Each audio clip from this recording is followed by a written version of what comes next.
Hey everyone, and welcome to episode 76 of the Custom Apparel Startups Podcast. My name is Mark Stevenson from ColDesi. And this is Mark Vila from Coleman & Company. And today we're going to talk about how to build your online store and really the right way to do it. I wish you would have told me that, because I would have made some notes or something. Yeah, okay. Completely unprepared. Don't worry, I've got all notes ready to go for you here. Before we get started, I just want to say that we may have a special guest today in this episode. Okay. Even though we didn't intend it, we have embroidery training going on right behind this wall, and our trainer Michelle is fantastic. So if you hear a little embroidery training wisdom come through on the podcast. How does it make it through the bricks? I don't know. All right. All right. Wait. The bricks. Yeah, the bricks. All right, then.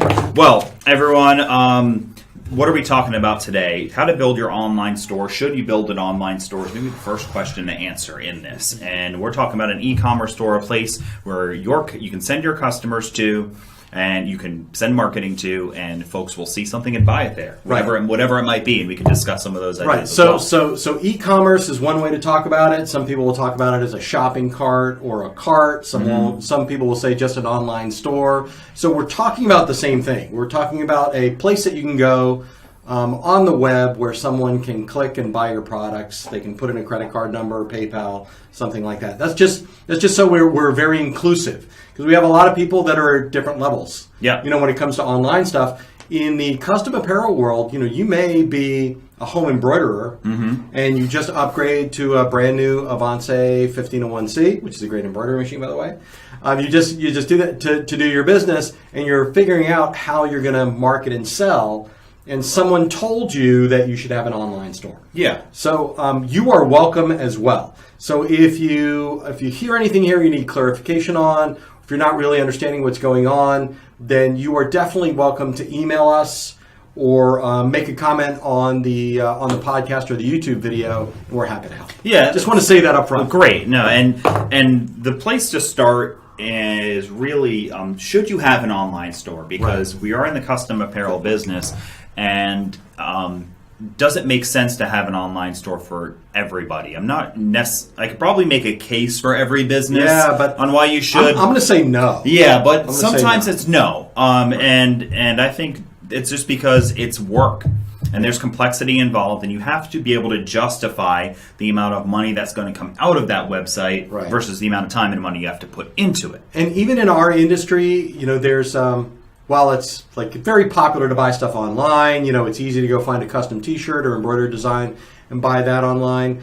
But most of our customers, the actual people that are in business, get the vast majority of their business from local companies. Yeah, face to face. Yeah, it's face to face, or it's word of mouth, or it's people within 10 or 15 miles of their home or business. So there. I guess I'm thinking of two different people then, right? Yep. Here, right?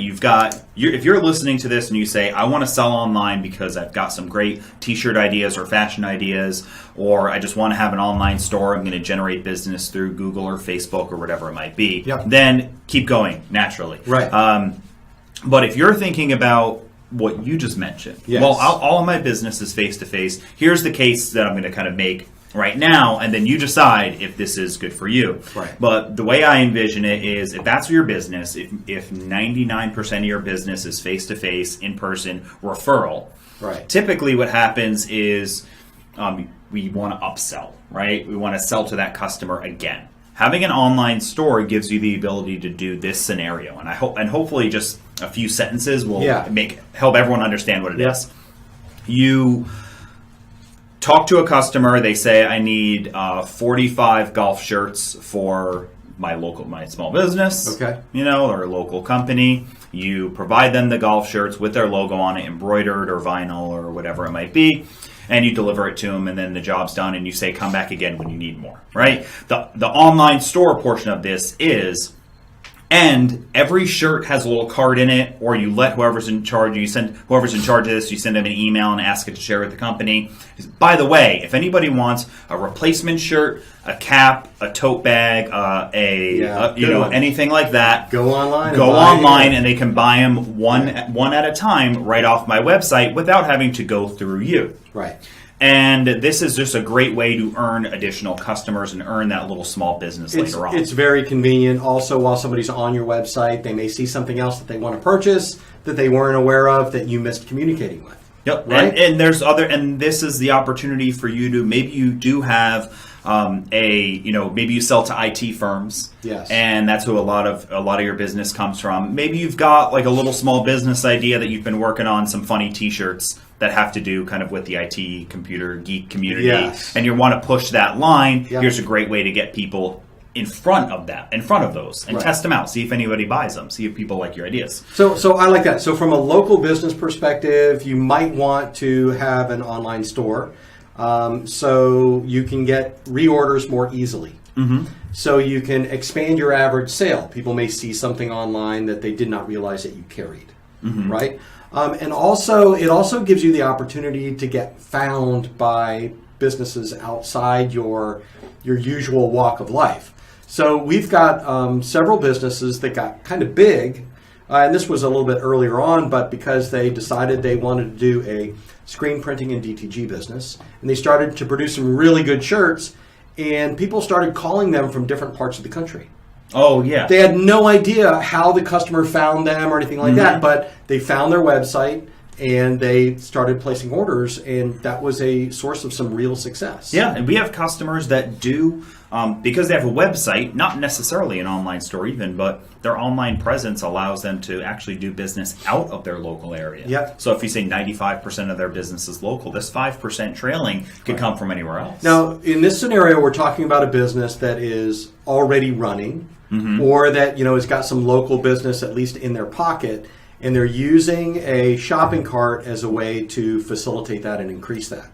Now, the one thing I'll say, and we'll get into details about this later on, is that if you produce great shirts and you're good at marketing in person, then your website has to be the same. Yes. Right? So if you are really good, if you make beautiful shirts like the Voodoo shirt or like these jeans that we had done with the digital heat effect system, if this is your thing, you have to be able to present that beautifully online just like you would in person. You can't just take a bad picture on an ugly website and expect people to react positively. Yeah, it's just like anything else in business or in the world. If you get all dressed up to go out, right, and you look fantastic, and then you have muddy shoes on, people are going to look badly at you for that, right? Yeah. You are at a black tie event. I may even say something. And that's the same thing. If you do fantastic art, you're a great personality. You do a lot of business, and a lot of people like you. And then you have this website that looks like it's from 1999. Yes. People are going to think poorly of you. So right now, at this point in time, I think, if you're still listening and you're still going through, you've made a decision that you want to at least be educated on what are the steps to building your online store. So let's go into it. But before we do that, I want to say one more thing. All right. So the answer to the question of should you sell online, all right, is if you are going to devote yourself to selling online and to being good at it, then it's a good option. If you're looking at yourself, it's like buying an Alfa Romeo. Beautiful car. If you can fix it yourself, and you're dedicated to finding a good Italian mechanic that will take care of it, that might be a great purchase for you. If you don't change your own oil or you don't spend any money on maintenance, not the car for you. Same kind of thing for websites. Yeah. Okay. If you're going to devote yourself to it, you're going to dedicate yourself to be good at it, then it's an option. If you're not going to do that, I don't care what anybody says around you that you should be online, don't do it. It'll just look bad for you. So the decision really is are you going to put the time, effort, and money into it? Yeah, I agree. And then are you going to get that out of it? Okay. And now I'm ready to go. Yeah, the answer definitely is yes, if you're willing to do it. Yep. So if you're willing to at least see what maybe is entailed in doing this, let's go right into it and talk about what's the first step. And the first step truly is just making a plan. Right. Having a very basic plan. Wait a minute. Yeah. I thought the first step was finding the cool software. No. The first step is getting a really cool website name. Yeah. No, but the first step is just a basic plan. Yeah. And this is something, pencil and paper. It does not have to be a complete business plan. That's up to you how far you take it. But what do you plan to sell online? Right. What's the goal of the website? Is it to sell funny T-shirts? Is it to back up the sales that you make in real life? Is it to build a brand of apparel? Is it to advertise online, like on Facebook or Google or something like that, and bring people to a website and get them to impulse buy? What's the goal? Right. We had one customer recently that actually asked me the question, like, going after big contracts, what kind of a website should I have? Mm-hmm. What should my shopping cart be? So that's another goal. Yeah. Along with so what are you specifically trying to do with the website? Yeah, and then also with that will answer the next simple question or part of the plan is how intricate should this website be? So if I was selling, in the scenario I brought up in the beginning, if I sell in person, and then what I want to do is I want to have kind of an ancillary spot where customers can come and buy additional one-off pieces or reorders, I would probably have just a core group of maybe 10 products, a nice simple shopping cart type of a website where it's just like, here's the 2 polos I offer, here's the 2 long sleeve shirts, here's the 3 t-shirts, the 2 caps, jackets, bags. You have your main items, here's the colors, the sizes, and then as far as the logo goes, you can have them. There's a lot of simple things you could do. But it doesn't have to be complicated. They can even just type in, Wells Plumbing, and that's the customer, and that you have the logo. So do you want something really intricate? Well, okay, my vision is that a customer is going to be able to go online and they're going to be able to, take a picture of their kid and upload it onto the website, and then I'm going to take that picture and I'm going to put it on a koozie, all these things, and like they're an online designer. An online designer, and they can put input birthdays and all this stuff. Do you want an online designer? These are all different things to consider. And then how deep are you going to get into the marketing side of things? How complicated do you want that to be? Do you want to organize quantity discounts, or do you want to organize different pricing for different technologies that you offer? Or do you want to offer coupons? Are you going to have, say, schools purchase from you online, where they're going to pay with purchase order numbers, and they're going to need to receive an automated invoice? These are all things to consider in your plan. And once you kind of have that, then the next step, which is finding the software that can do that. Right. If it's something very simple, like, hey, I just want to sell some shirts online. I want to have, simple features. I want to have a drop-down list of colors, a drop-down list of schools that I do business for, a drop-down list of sizes, and then as many products as I decide to add. Right. And that's it. I don't want to be able to do it myself. If that's your goal, there's a ton of software out there. Yeah, and if that's your goal, or, if you, let's say you are the creative one and you're not really looking for customers to bring you designs, you're going to create designs for people to buy. Yeah. And you're going to do t-shirts and you're going to do other things.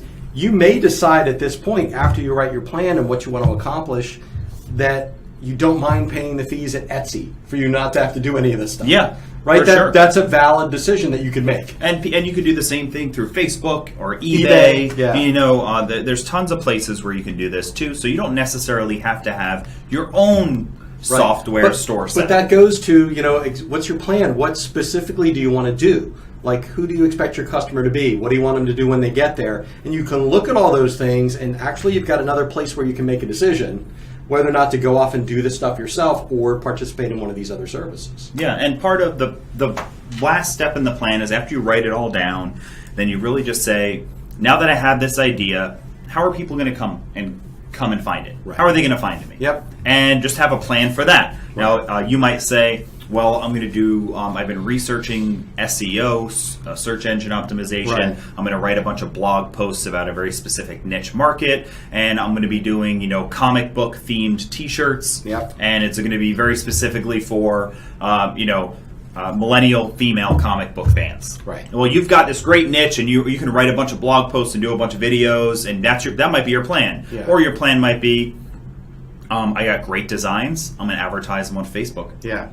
And that might be, or your plan might be, well, I don't really plan on anybody accidentally finding my website or finding it in Google really at all. I'm just sending my own customers there. I'm just sending my customers there, or my potential customers. So I have a meeting with somebody here. Visit my website. You can see all the styles I have to offer. Right. I like that. And then there's all types of cool things you can do when you have a website as well, that you get to plug in with these customers as well. Book appointments, and there's all types of other cool things. So write all this stuff down in your plan. Once you've done that, now you have to pick some software. Yes. So we can rattle off a bunch. Shopify. Yeah. Big Commerce, Big Cartel, Wix, WIX. Right. Miva Merchant. WooCommerce. WooCommerce is often used with WordPress. Right. Xcart is one. Magento is another. Shopify. I think we said that in the beginning. So they all have pros and cons. They all do fundamentally the same thing. Yeah. In the end, they allow a customer to, if in looking in the front end of it, you might not know what the software is behind it. Right. And looking at any of these, you can take the same website and probably won't know. Right? Yeah, and you replicate it to look exactly the same. So when you go there, it's not about the look. It's about what it can do on the back end. Right. Do you want to be able to do it yourself? Yeah. And I want to be able to take a picture of the product, upload the picture, type out the description, type in the price. Yeah.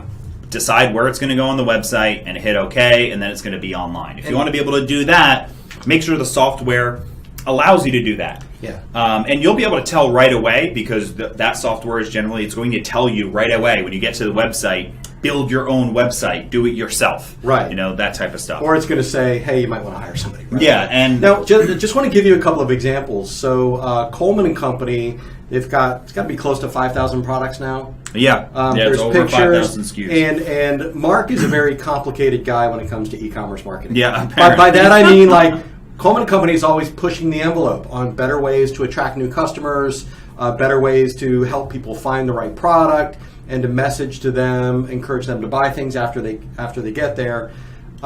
We just launched our new paid training site at training.coldesi.com, and we're about to launch our how to get into the custom t-shirt business course on the Custom Apparel Startups website. And both of those we selected WooCommerce for. And we should turn this into a course too. We should. And get really deep into it. I think I think that's a great piece. We just made a decision live right here for you. We're going to turn off the podcast right now and get started. No, but I think there's so much to go into this. And one of the things we mentioned was, how are we going to keep this under an hour? Right. Because there's so much information. But I think if we go into the basics, we're only like 17 minutes in, so we're doing great. That's good. So anyway, how do you find one of these? You can just start searching some of the names we found. Yes. You can also just search shopping cart software, e-commerce store. We'll put some in the show notes as well. Yeah, we'll Google search. If you are in any Facebook groups, or if you go on any type of online forums, LinkedIn, social media, ask people. There are industry specific ones too, like Deco Network, and I think it's Inksoft. Mm-hmm. I think has one. Yeah. There's a ton. Volusion's another one. Right. So there's tons of them out there. You'll find the right one.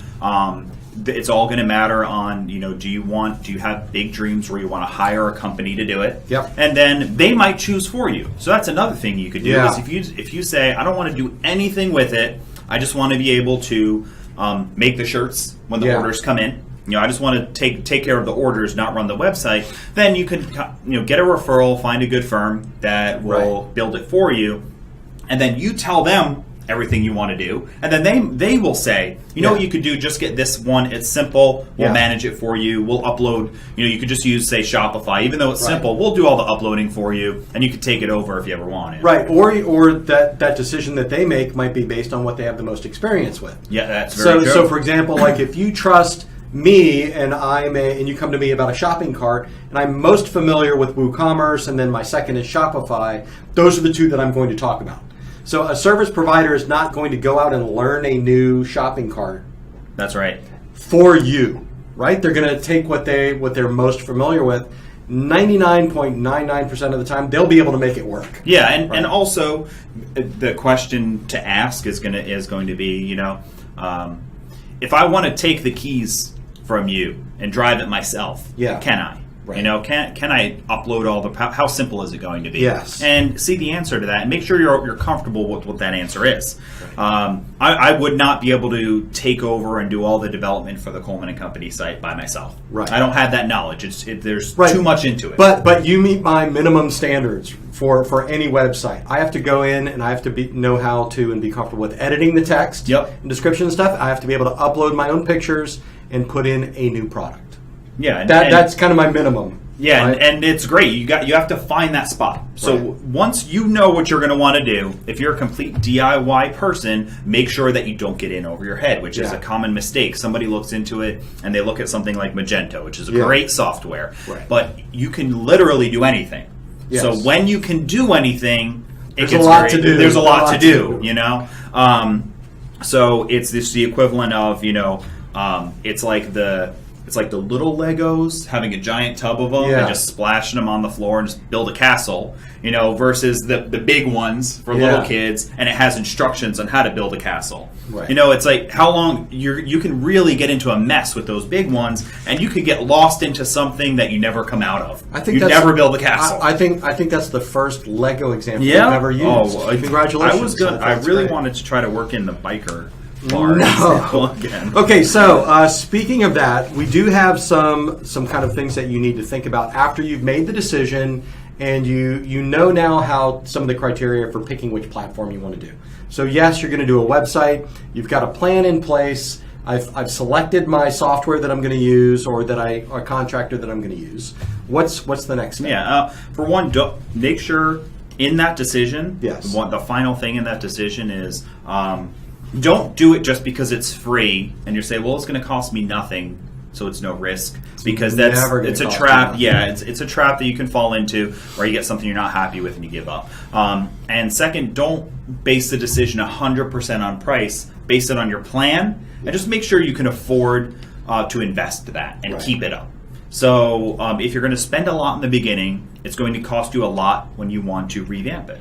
If you spend very little in the beginning, you're probably going to be very limited on some of the things you can do. You got to be prepared for all. So find the limitations, ask questions. All of these, every one of these companies has either people you can talk to on the phone or live chat with or email. Ask them all the questions you can think of ahead of time. And if you have friends that have online stores or you know anybody who does, ask them, what they do, why they chose, and why they made that decision. Yep. So once you get that, some of these things are not necessarily in the exact. They're not in the right order. They're not necessarily. There isn't an order for these, but there are things you should do. One is you need to pick your URL, your website name. Right. You need to make sure that you just because you have a business name and that business is unique to your state does not mean that the website is available online. For example, if you are going to go into the embroidery business and you have the word "so" in your name. So Stitch, So Funny, So Good Embroidery, anything with that SEW, I guarantee it's taken. Yeah, all of those. Everybody does the same. Everybody does the same thing. And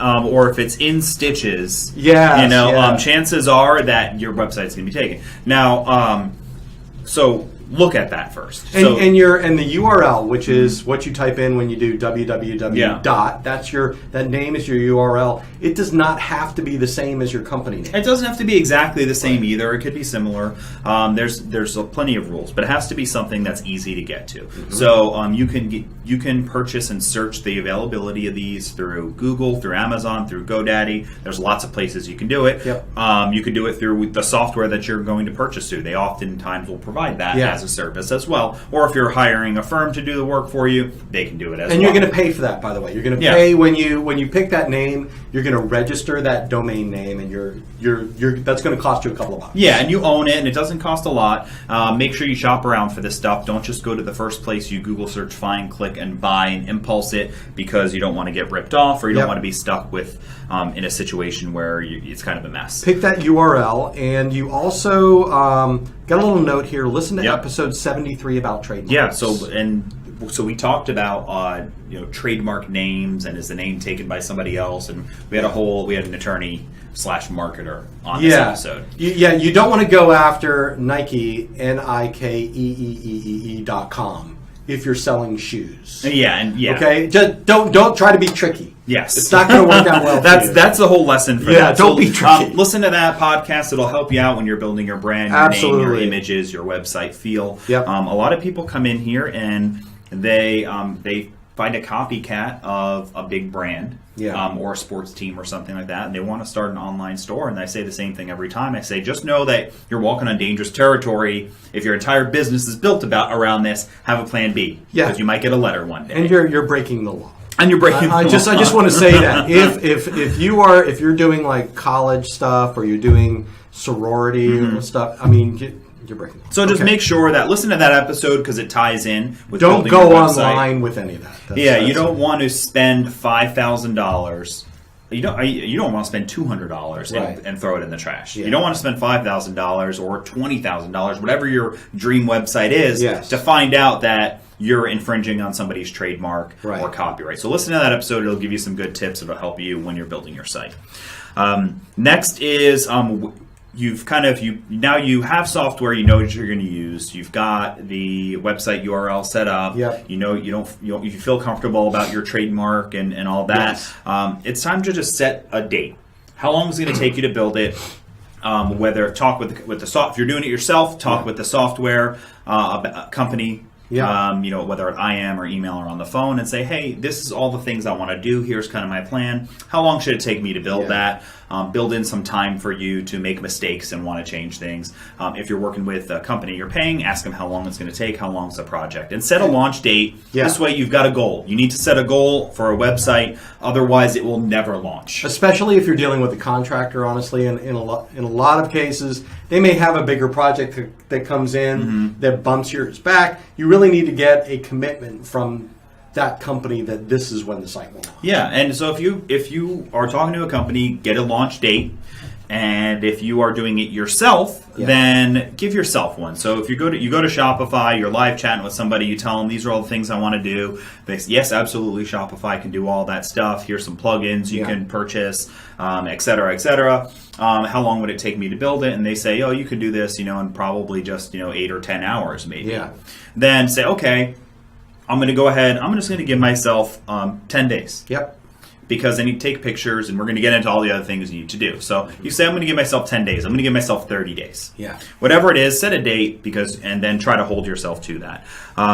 Next, I mentioned images. Please take good pictures. Yeah, take good pictures. Oh, man, let me tell you. There's a few rules on that. Right. For one is, the image has to look good on a big computer monitor. Yeah. Just think about it that way. So just because it looks good on your, 13-inch laptop, does not, and which it probably already doesn't. Right. But it needs to look good on a big monitor. So just make sure that your images have good resolution. It needs to look good on a mobile device, and mobile devices have amazing quality now. Yeah, they really do. So if you have a poor quality image, then if it looks fuzzy, if it looks what you call pixelated with all squares, then it's going to look bad. It's going to give you a really bad image. Here's the way to think about it. It has to be like pictures of somebody else's kids. Mm-hmm. Okay. Right? Because if you take a picture of your own kids, it could be a bad picture, and you still freaking love it. Yes, that's true. So if you have created this great design and it's your logo, and you take a picture of it, and it's a little fuzzy, it's a little off to the side, it's not bright as it should be, you're going to look at that and say, man, my logo looks good. Right? But if it's somebody else's, then you're like, I really can't see stuff.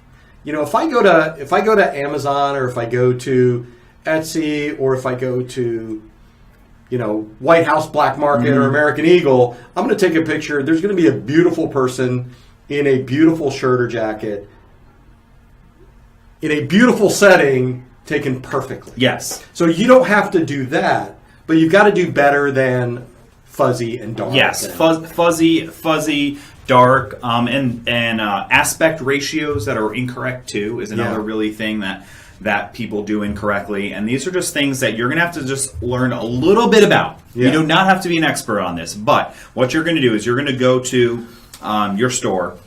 Say, you set up one of these, like big commerce stores or something like that. And you go to the store, and then it says, here's where you upload your logo.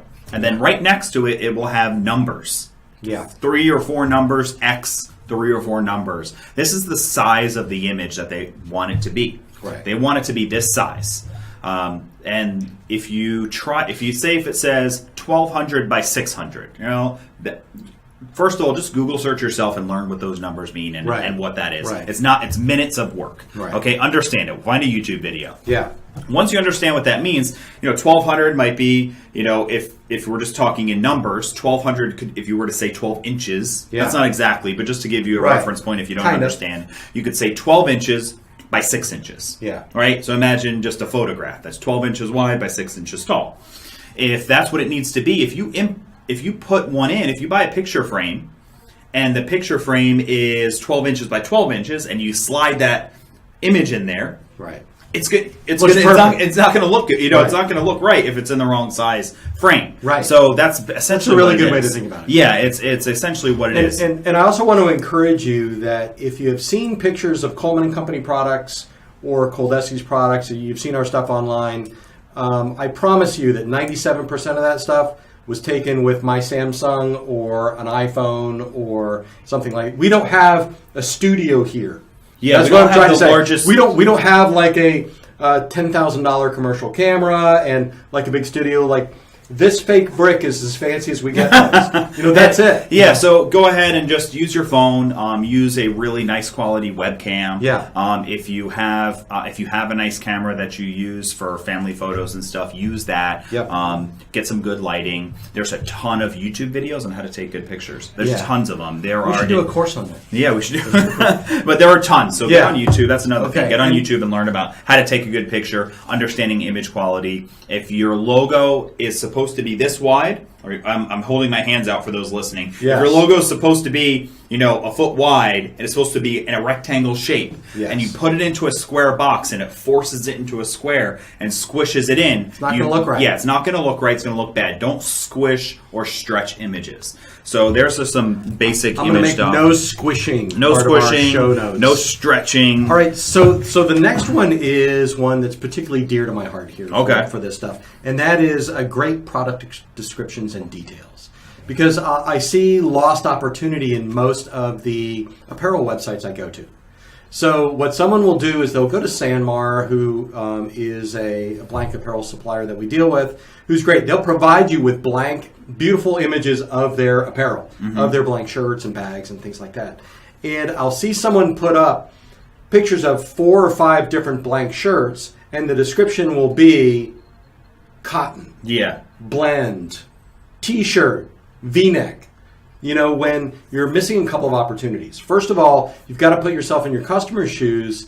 They need to understand more about why your shirt is different than other people's. So you've got to put the weight and the blend and the feel and any kind of descriptive language, technical and non-technical, as you can in that product. Because people are going to make their decision on whether or not to buy that product based on what's typed there. Exactly. So you've got a great product in every store, every shopping cart, online store you have, gives you a place to put a description where the public can read it. Yep. So when they land on that page, they see the picture, which has got to be of a good quality. It does not need to be. Don't hire a photographer to get started. Just have a good quality image and then a good quality description. Some nice, clean sentences, facts about what the product is.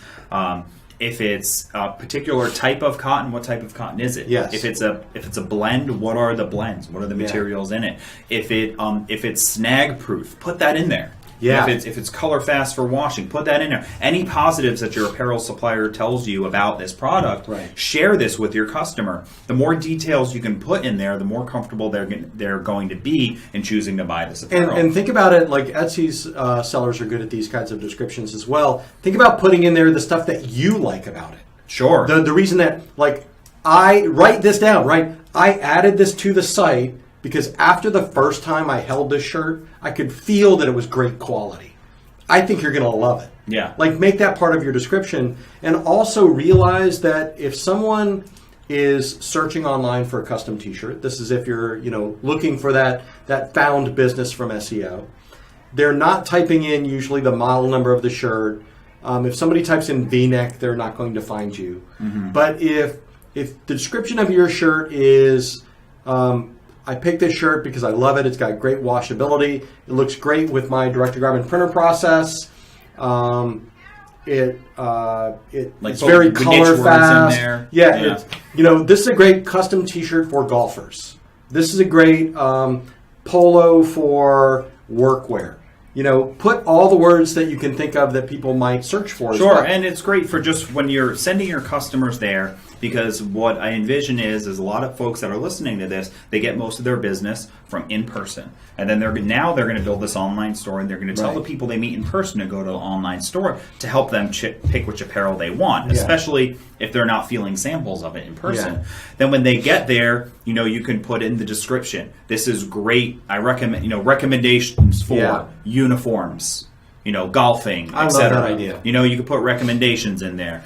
You could put why it's your favorite shirt, maybe, or say within our company, this is our favorite T-shirt. Here's why. So just put a really good description of what the product is, how you're decorating it. You can also put a lot of other things in here as well. You can put wash instructions here if you have specific wash instructions. You could put. I'm going to talk about something else in a minute, but link to a sizing chart.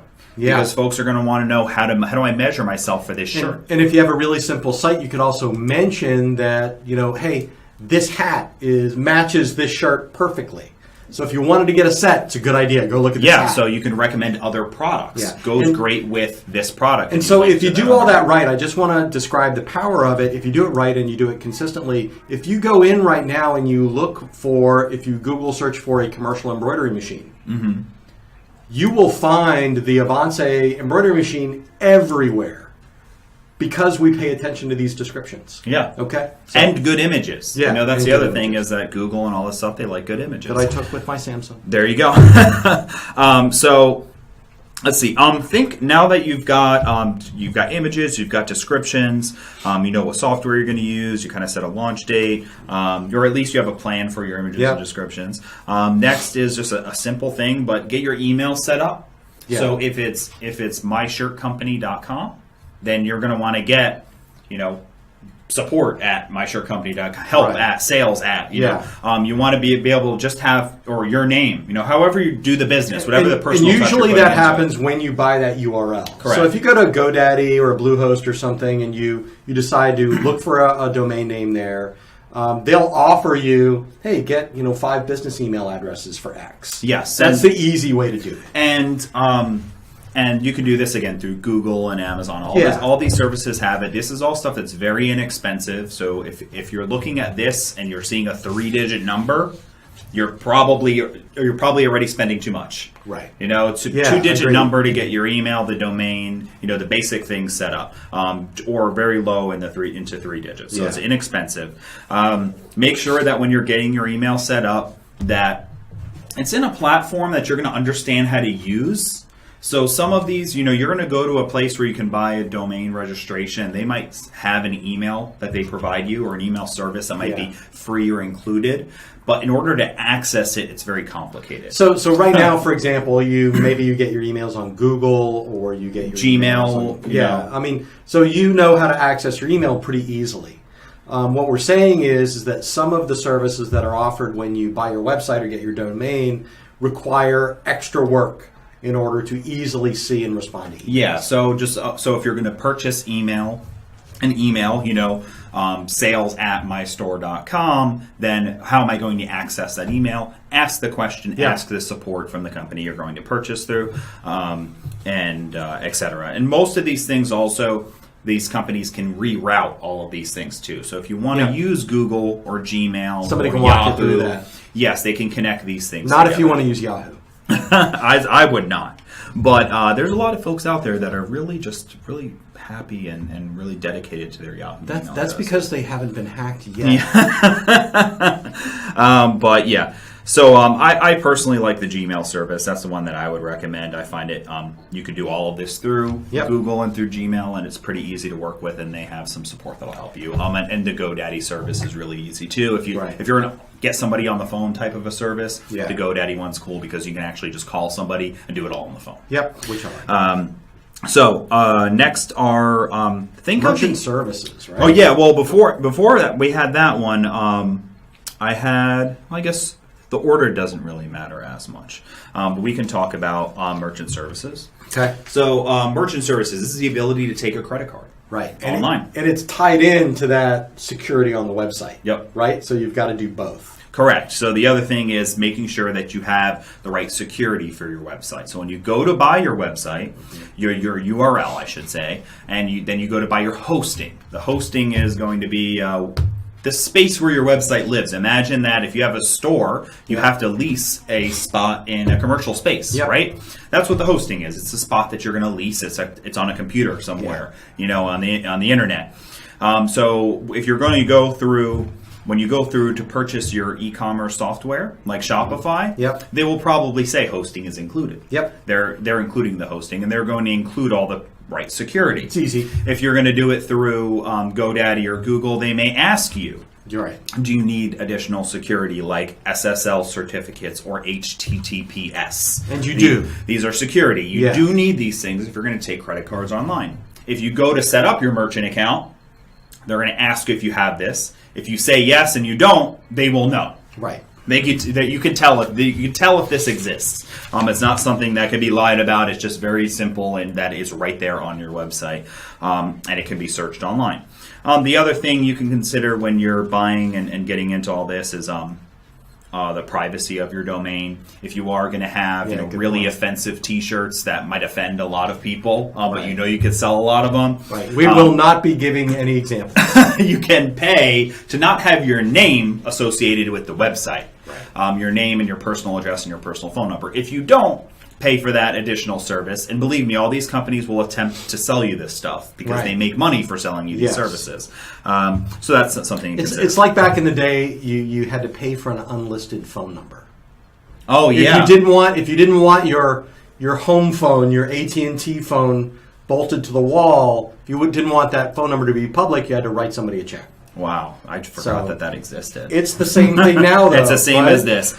The other thing when you're going into and you're buying your URL, so they're going to ask you if you want the security. You're going to need all of these things, but that's why I like to say start with the e-commerce platform, with the software you're going to use, because oftentimes the software is going to cover all these things for you. Yes. If you're customizing this yourself, and you're buying from different places because you've kind of put it together, they're going to ask you these things. More so, I'm not telling you this stuff because you need to make sure you're buying the right things. Right. I'm telling you this stuff because I don't want you to buy every single thing that they try to sell you when you're buying your website URL, and then you end up owning a bunch of stuff that you don't need or you're not going to Which use. I've done at least 3 times. Yeah, so that's why you start with the software. They might cover most of this stuff for you, and you're all set. You don't have to worry about it. If they ask for an add-on, you want to understand what that add-on is. Always ask a representative from the I just want everybody to take a deep breath, though, because it's not like buying a car. Yeah. Right? You're not going to walk out of there with a $50,000 bill with insurance and warranties and nothing that you really... Nothing terrible is going to happen. No, you can make all these mistakes and it's okay. It's going to add, a couple of bucks to your monthly payment or to your annual contract or whatever. But it's nothing to sweat. You should just be really well educated. Yeah, you're talking about this could cost you $50 or $200. Right. And what do you need in that? Right.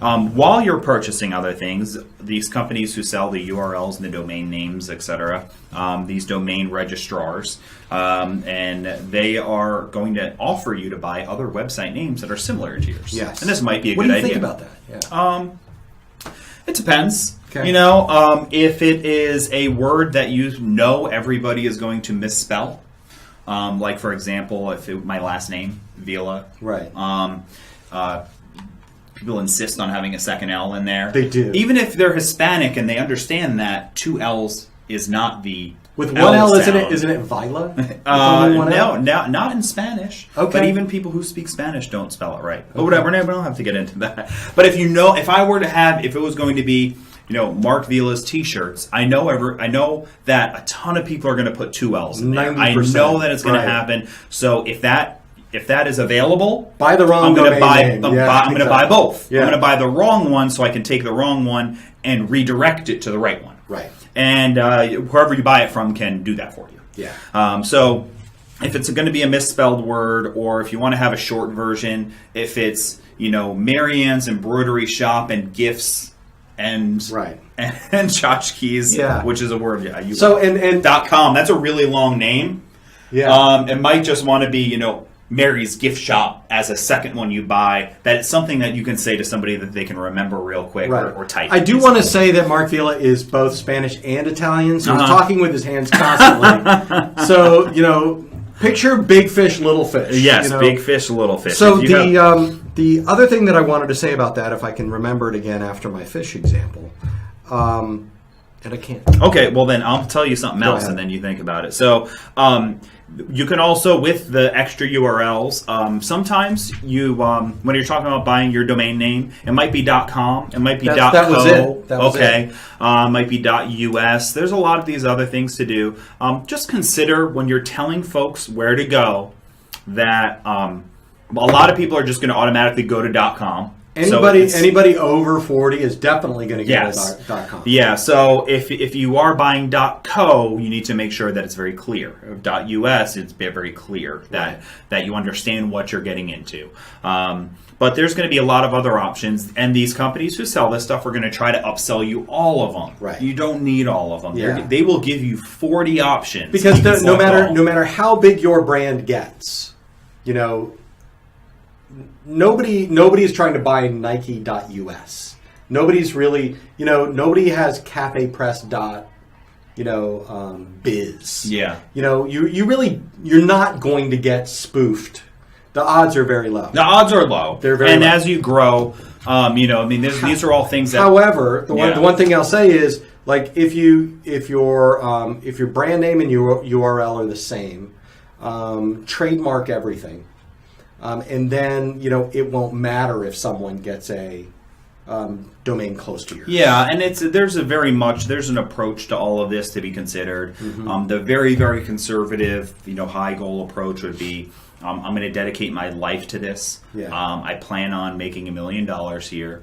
And I want to buy all of them because I want to own that from the beginning to protect my investment. Absolutely. And that is a conservative approach, but realize that might cost you $300 compared to $25 every year. Every year, right? And what's the risk and reward involved in that? Yeah, because we say buying domain names and URLs, but we don't mean buying.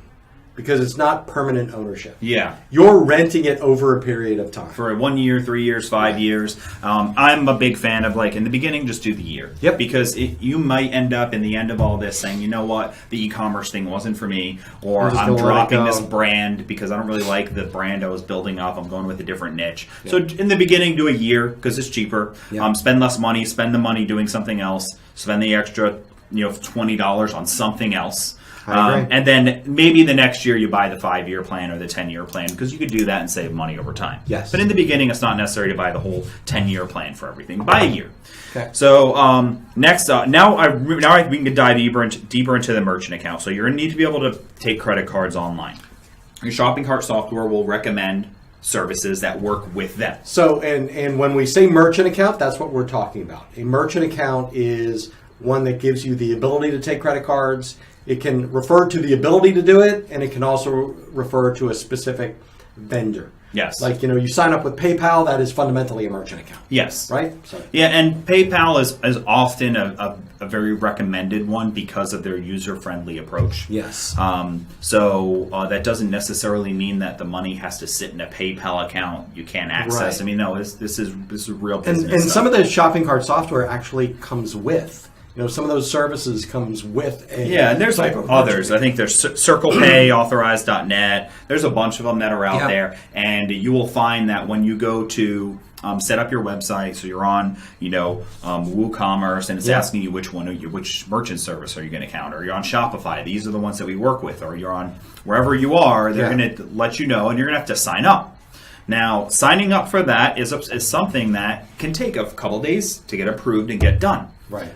They're going to fraud check. They're going to make sure that you're not a criminal of some sort trying to scam people. If you're using a company name, then they're going to make sure that you have an actual company with that name. Yeah. If you're using a personal name, then it's different. Yeah. So if they might require that you proof of a business checking account, they actually have the business name opened up. Things like that. So you might need some steps. So when you get to this portion of the merchant service, understand that you might need to get approved. This may or may not involve personal credit, may or may not involve a business bank account or business licenses or state licenses. Yep. It's going to vary where you are and which software you're using, how robust it is.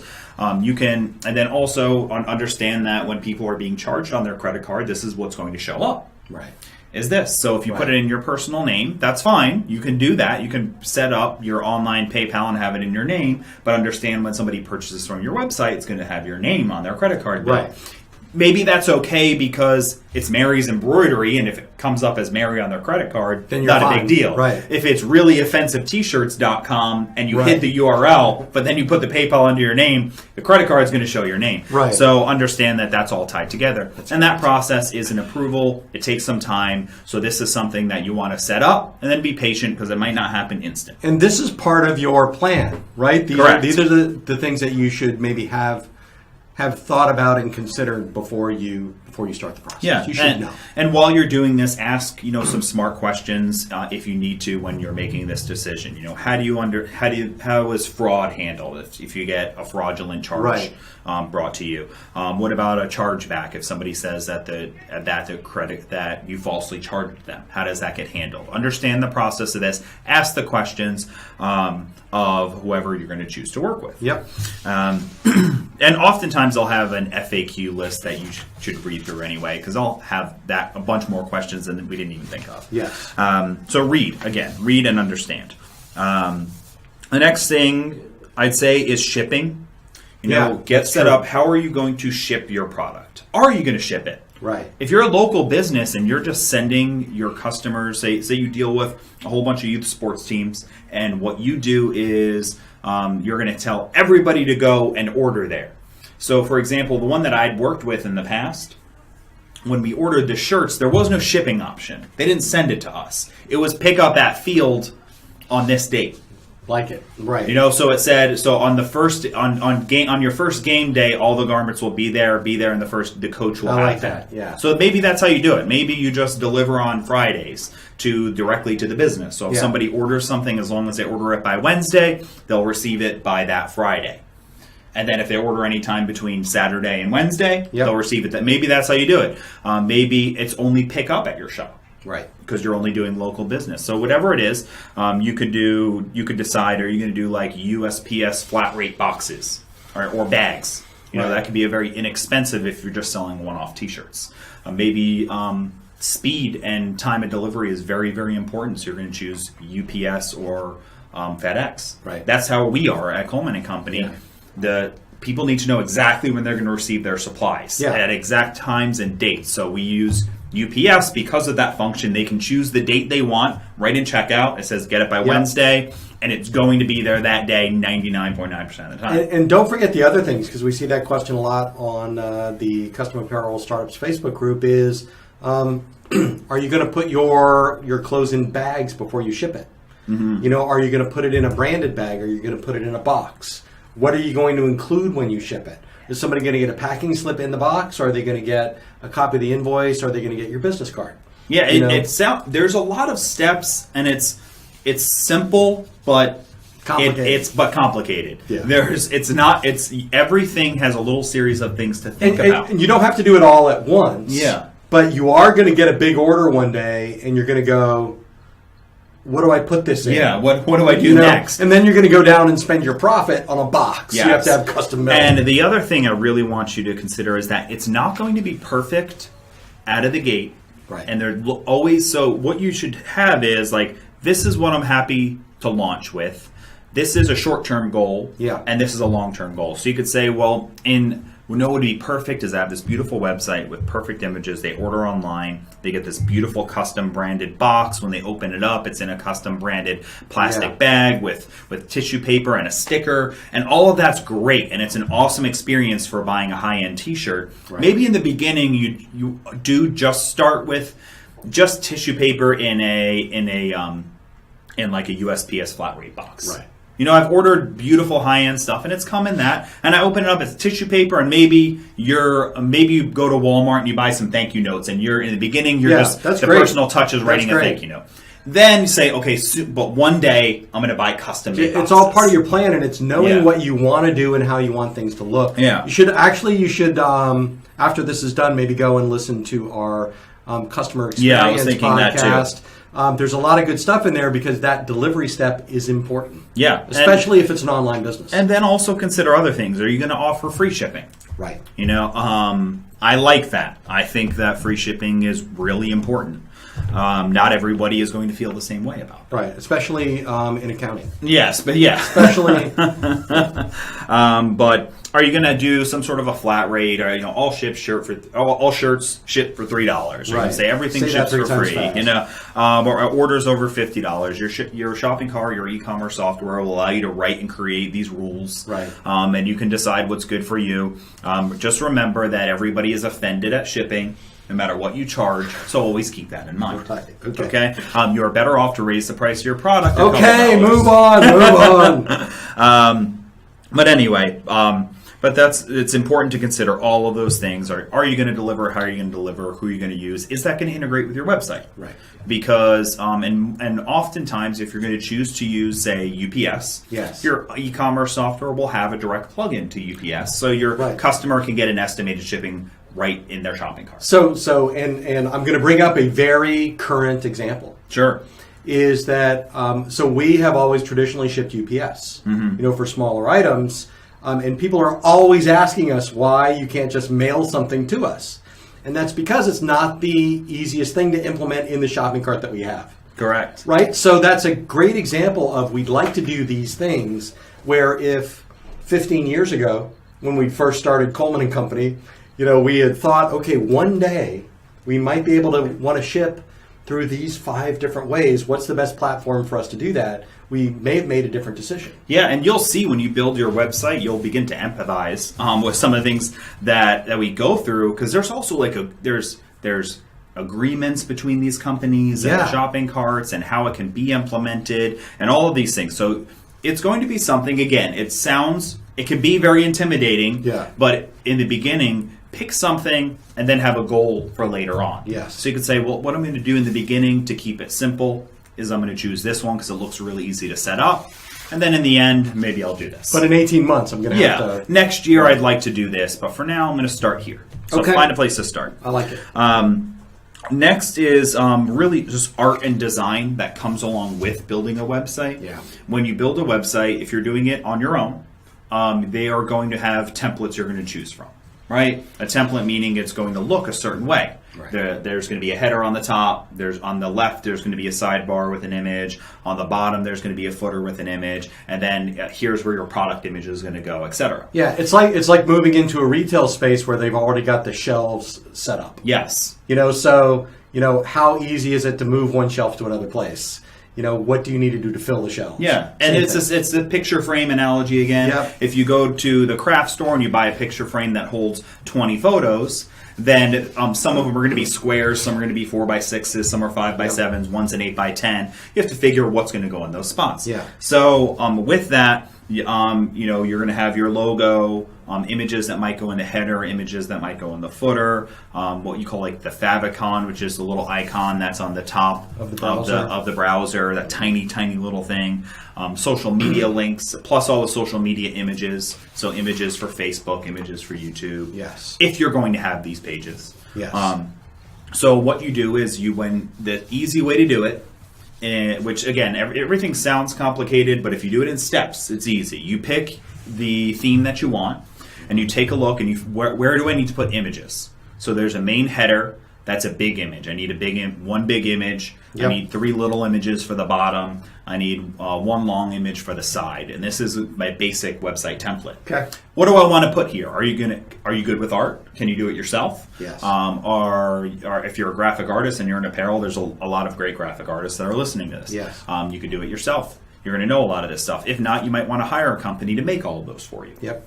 Don't have your cousin do it who's kind of knows how to use Photoshop. And I will say here though that if you pick a stock template from a website and you only use stock photos for your products and for your header images and things like that, it will look like somebody overseas designed it, or it will look like everyone else's website.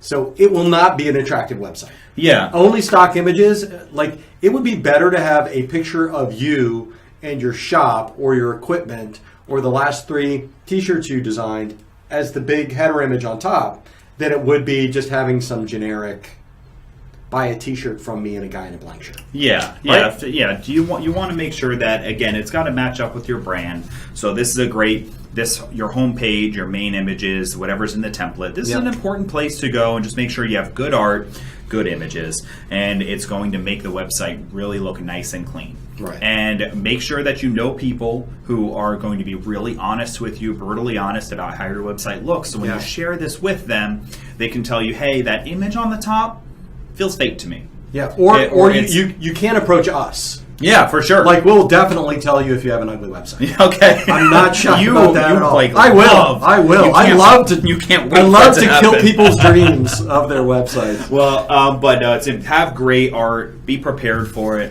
Again, the company that you're working with, whether it's a economy platform or you're working with a high-end firm, oftentimes it will have art services built into it.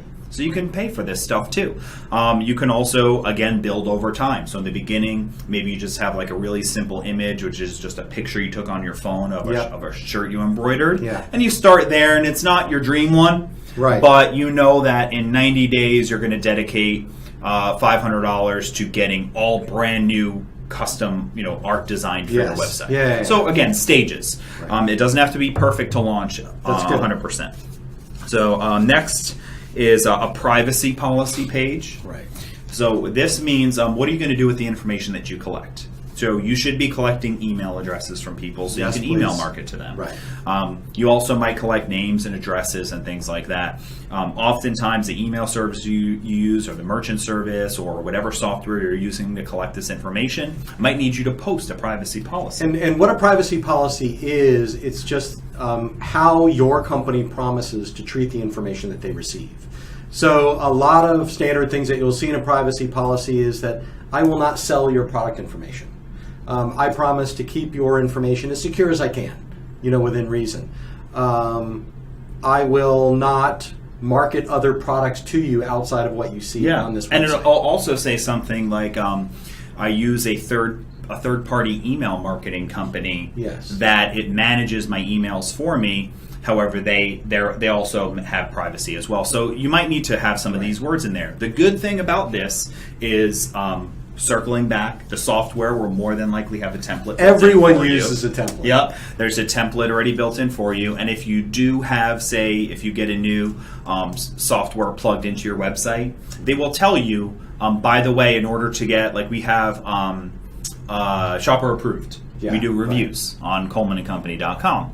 And with this, they said, by the way, in your privacy policy, you have to put that when people post reviews, this is what happens. It ends up on your website through shopper approved. It's on a shopper approved link to show that a third party verified it. Right. So we have to put this little section that, by the way, when you make a review, your name is going to be on shopper approved. Which by the way, if you really want to read some great reviews, you should look at ColemanandCompany.com and their shopper approved reviews. There's some good ones. They're really, really good. I highly encourage you to do that. Now, if you want to read all my replies to like the 1 stars, you can do that too. Most of those are me. So pick your favorite snarky one. That's probably no. I'm kidding. I like that. There's nothing but snarky. No, I'm kidding. But reviews are another thing we didn't mention yet. But if if the platform that you choose to work with has the ability for customers to leave reviews, that's great. You should do that. You can also we have a shopper approved episode, or we had the gentleman from Shopper. Yeah, that's right.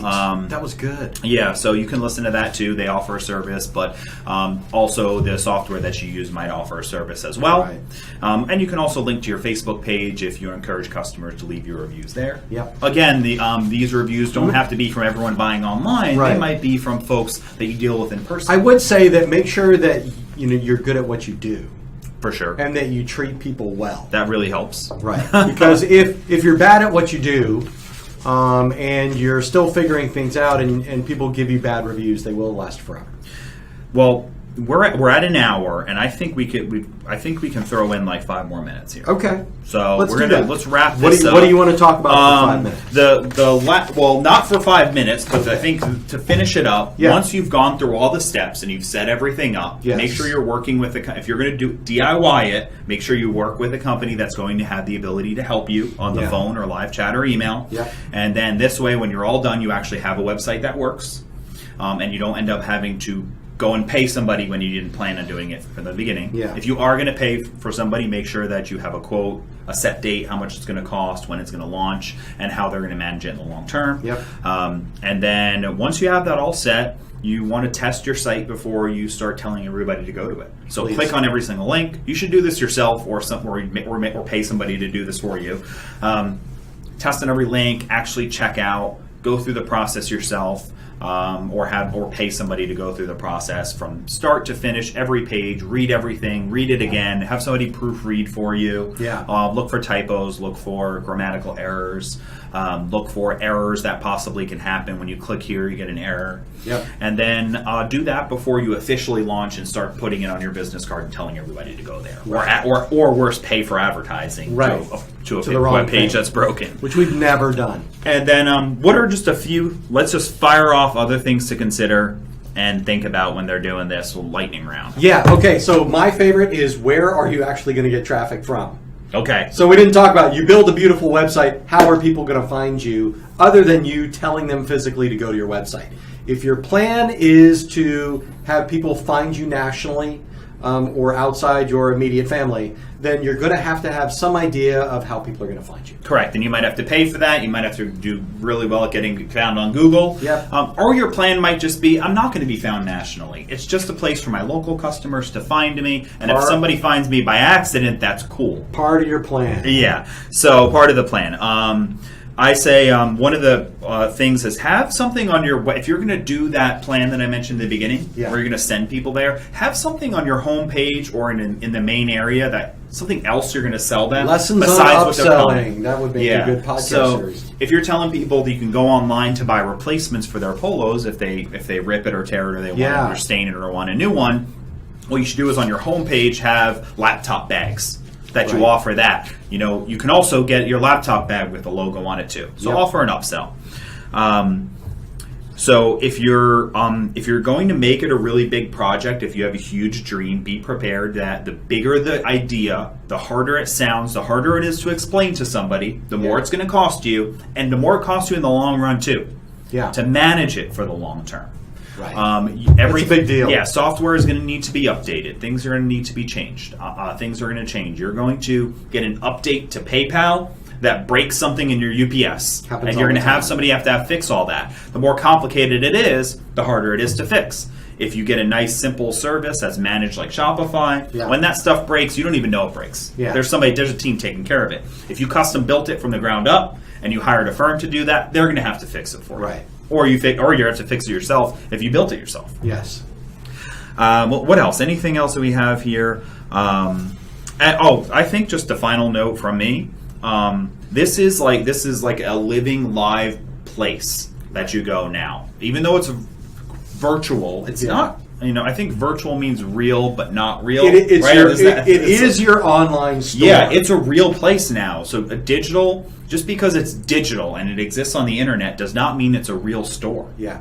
It is a real store, and people, talk about like a virtual store and stuff like that. The definition of virtual is like real but not real. Right. No, your store online is real. Yeah. It's a real store that people can go, they can put their credit card in, they put their email address and their address and their name, their personal information, and they share it with you in exchange for a product. Right. So be sure over time that you're going to keep it up to date, you're going to keep it clean. You're going to be prepared that next year it's going to cost you some money again, for whether it's like hosting fees or paying for your domain registration. Yeah, and just look at it like you would if you have a retail space, in a strip mall or in a mall or a freestanding building. What are you going to do as the owner or as the manager every day when you go in? The first thing that you're going to do is make sure everything looks good. Yeah. You're going to make sure everything's clean, it's all in the right place. And you know what the other thing that you're going to do is every once in a while you're going to paint. And every day you're going to look at a display that you did yesterday and you're going to go, is this as good as it can be? Yeah. So you're going to spend time every day or every week, regular scheduled time, that you're going to look at your website with an eye like it was your retail space, because it is, and you're going to say, is there a purpose for this picture? Is this the best place for this product?